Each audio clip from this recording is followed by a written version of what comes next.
Other people who haven't used learning walks as a way of maybe beginning accountability, that's not a bad idea, that no holds barred. If everyone's invited into your room and you're invited into their room to have a look and see what's going on in the kids' workbooks.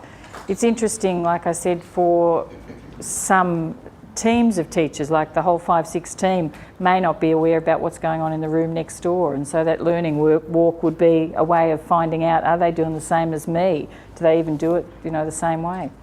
Okay, have we got any other pearls? This table? Anything happen that is worthy of comment? Oh, basically at our school, just to be big voice, is make sure that the number fluency was reminded to everybody that needed to be happening at the start of each lesson, whether depending on no matter what topic you were deciding on for that week. So that certainly has happened at our school, and reminding everyone about explicit teaching. And we'd already taken on board Peter Sullivan's template, so we've seen a shift throughout the school, and we're lucky that we have our leading teacher that visits each planning time each week, so she can thread through the ideas that needs to come through into the teaching practice, and Hung actually does get to see what goes on in every classroom, so that's been very powerful to make sure that the teaching practice is continually improving. So we're pretty happy. I mean, we'd like to be further on the track, but I think we're going quite well at the moment. So all right, thanks for that. Any other? You're looking down your notes there. You're happy with that? You happy with that? Oh, yes? Sorry, I wasn't sure if you were looking down to see if there's something else. Okay. No, I've just been writing down the points that other people have been saying. All right. So, yeah. Can I just ask the lady up the back? For you, it raised some questions. It was, and my opening comment to Sue was, I've got a little bit of a white pearl on a personal level, because with our last meeting, I walked away very enthusiastic, wanting to trial the launch, explore, summarise. But of course, at my school in the Peter 2 section, we're very, not so much heavily committed, but we feel comfortable with the whole focus, small whole share. So that thinking process is really hard to break out of in terms of your structure for the maths lesson. So this particular week we were looking at area, and we were looking at formal units and informal units to firstly predict an area, whether it's your hand or your foot, or in this particular case we also used little magic squares, little circles, large circles, big circles. So the children had a number of resources that they firstly had to predict how many little counters using informal units, and then attempt to estimate what the area would be for that particular shape.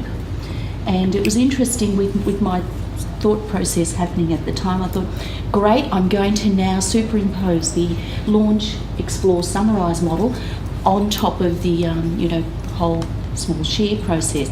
It worked well in terms of the launching the topic, because we looked at our focus and it was so exciting. We were going to be taking our shoes and socks off and tracing our feet and our hands, and then predicting the area of our feet and hands and so forth, and then actually measuring. The exploring was great. The children were totally engaged. There was a lot of dialogue happening between the ones and twos, and the twos were helping the ones with their shoelaces and taking socks off and tracing around toes, and alluding them to the fact that the circle that you've got there is a small one, this one's a large one, so therefore the area would be bigger. So there was a lot of conversation, a lot of constructive thinking happening. But for me, my personal black pearl was, now how do I tie the loose ends in terms of what Sue was saying, the summarise stage?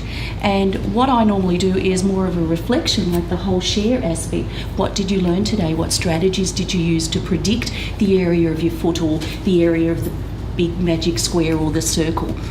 And for me it was a personal letdown, because I didn't know how to tie the loose ends so that I would have children not so much feeling good about themselves, but walking away and having a clear understanding of what area means to them. Because in our sharing process, some of the answers I got was, area is about a football field, football oval.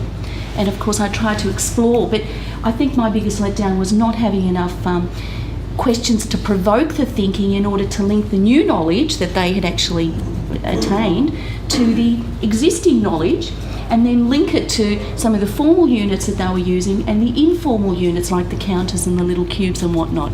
But nevertheless, it was a steep learning curve for me in terms of where I need to go, and of course it was quite a challenge to superimpose the launch, explore, summarise model or structure on top of the whole small share. But look, I'm not going to give up, I'm going to give it a go, and so there'll be some thought-provoking questions when I come to the summarising part. But it was a real eye-opener because, you know, we're not perfect and you can't give up. Even if you muck up or it's not a successful lesson, don't give up, keep trying. So next week our topic that is, will be solids and shapes, 2D and 3D shapes. So hopefully, and Sue's suggestion I'll take on board, and that is unpack the questions that you want to be asking, directing to the students in the summary stage, so that you can get that knowledge. You can link the new knowledge that they've got, that they've learned, the strategies that they've used to get to where you want them to the existing. So more to report when I do 3D, 2D shapes. Now, I realised, probably because the camera was on me, that I meant to do as I did last time and give you a bit of a maths warm-up thing before we started. So I'm going to let you warm up with this activity now that you can use in your class, probably just about any class from about year 1 up.